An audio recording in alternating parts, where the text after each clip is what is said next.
Republican strategist Rick Wilson expressed hope that GOP lawmakers may turn against President Donald Trump after he was forced to back down on his family separation policy. Wilson said in a Thursday morning tweet the defeat could offer an opening to Republicans who object to the president's abuses but have been afraid to publicly challenge him.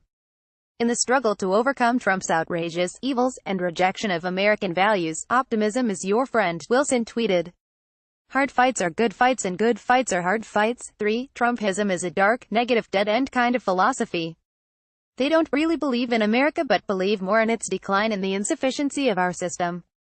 For all our flaws in the early code, this country has always been right to be optimistic about the future. Rick Wilson, at the Rick Wilson, June 21, 2018. He described Trump as a threat to our system, values, and reputation in the world, but he said Americans had overcome worse obstacles. Seneca reminds us that all cruelty springs from weakness. Wilson tweeted, "A presidency, and the party that revels in cruelty cannot stand. A movement based on state power deployed against the weak, the helpless, and the desperate isn't conservative, it's pathetic." He said this week's debacle could show compliant Republicans how to finally stand up to the president in a meaningful way.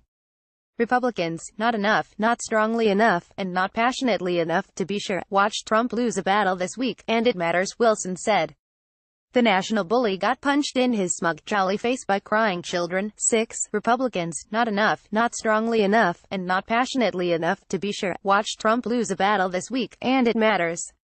The national bully got punched in his smug, jolly face by crying children. Rick Wilson, at the Rick Wilson, June 21, 2018. He said GOP lawmakers have been afraid to even whisper criticism of the president, but he said even some of Trump's loyal allies came out against child detention camps and family separation. It was people who Trump counts on, he said. Even Republicans running for office in primaries came out opposing it. He said the fight was only beginning, but he's hopeful that a fight had finally gone to save America's soul. Americans have flirted with authoritarian and statist elements a time or two. Wilson said, "We've always resisted that temptation, because our Constitution, system, and people are better than that. It takes a while sometimes for our immune system to kick in, but it is and it will."